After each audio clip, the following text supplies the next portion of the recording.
welcome guys to the HJW Gaming channel.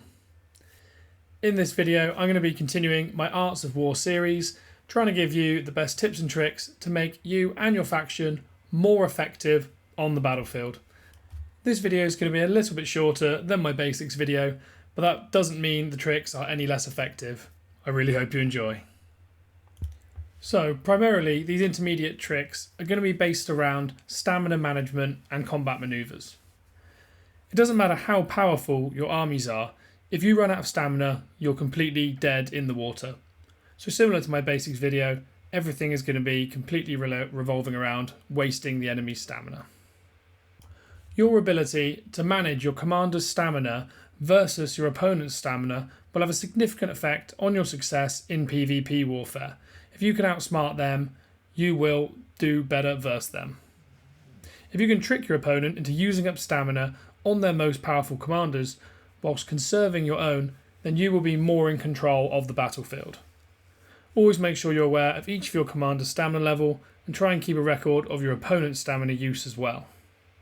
A lot of these tricks, therefore, obviously are not teaching you how to better defeat your opponent, but simply ways to delay them or reduce their stamina. So they can be very, very effective, but particularly if you're defending from an opposing faction. The first of these tips is to send your opponent on a wild goose chase.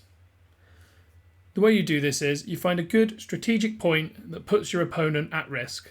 So somewhere near to their settlement, near to their forts, or just near to a fort cluster or cluster of their commanders.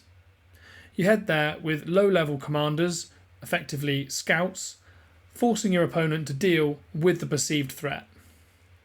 Despite there being no real threat, they'll try to bounce you, they will try to hit and defeat your commander, and they'll try and take back any tiles that you have taken near their area of risk.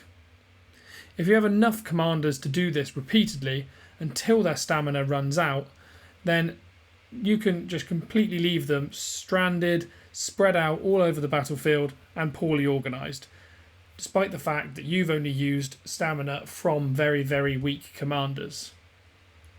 One word of advice when doing this is to try to only hit neutral tiles, not hit the opponent's faction-controlled tiles. The reason for this is, if you hit your opponent's faction-controlled tiles, they'll get a battle report of what army you're using, and as soon as they see that you're using a scout, they will send scouts or weak armies of their own after you.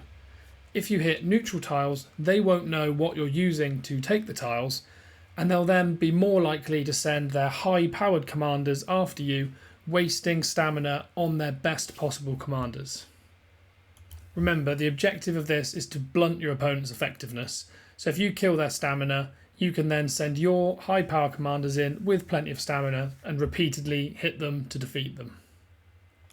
Obviously with this trick definitely involves using a high-speed commander, hopefully or most likely a mounted commander, using a unit such as eagles or fell beasts, which can be incredibly quick so your opponents just cannot hit you in time. Another great trick, particularly if used in conjunction with the wild goose chase, is to hit your opponent's tile from which they have sent their own commander from. To explain this, what I mean is if you go past an enemy commander and you're on your own tile for a long enough time that protection fades and he sends his own commander after you to take out your army, what you can do is you can then send your commander to hit the tile that he is marching from. This leaves your opponent with a decision to make. They either cancel their march and recall, which essentially means they've wasted 10 stamina for no movement whatsoever. Sometimes they'll even use speed ups to pull their commander back to their tile immediately to not risk losing the tile. So they lose stamina and a recall token, whereas you've lost nothing at all, or potentially 10 stamina if you decide to recall as well to not run into their commander on the tile. But ultimately it means they are no longer in control of the battlefield and they've just wasted some of their resources, and if you use this with a scout commander, you've lost resources on a commander that, the stamina doesn't really mean very much to you. A third tip is to trick your opponent into guarding a tile that you have no intention of actually hitting.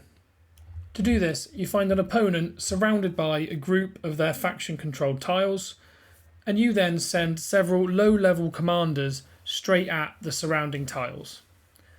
To them, it looks like you're sending multiple commanders to come and fight them, and what they'll often do is they'll put their guard up in order to defend those tiles. What you can then do is immediately recall your units, or if it's within the 3-minute window, at any point can just recall, get your units back, and your opponent will usually then remove guard. The problem with this is they then can't re-guard for another 15 minutes.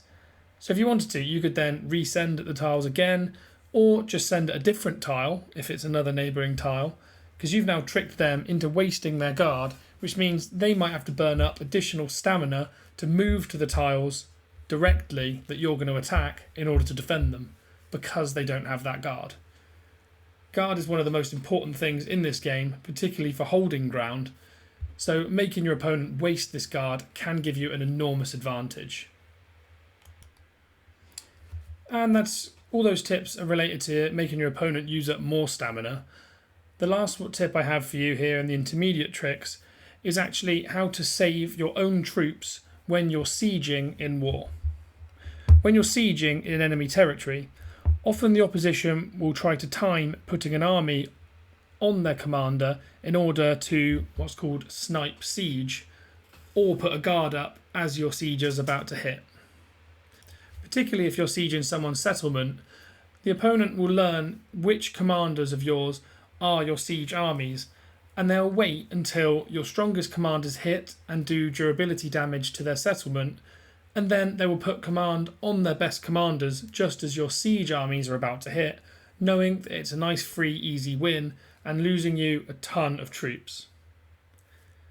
To avoid this, if you look at the march times for all of your commanders in advance, you can send your commanders in a way that you align so the siege army hits immediately after your strong hitter armies.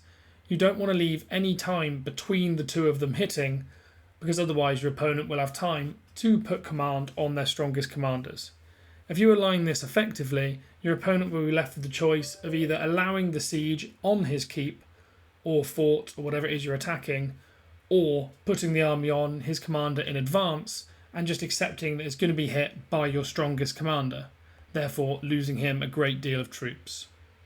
This should therefore make sieging for you significantly safer. I'd never recommend just sending a load of siege armies at a target without at least one strong army protecting them. Otherwise, you're at risk of losing thousands of troops, which could take hours and hours to reconscript. Anyway, with that, that's the end of my intermediate tips. I really hope these do help you out and help tip the tide in your favour. If you have enjoyed, please drop a like and please subscribe. It makes a massive difference to me and my channel. And if you do so, I really hope to see you on the next one.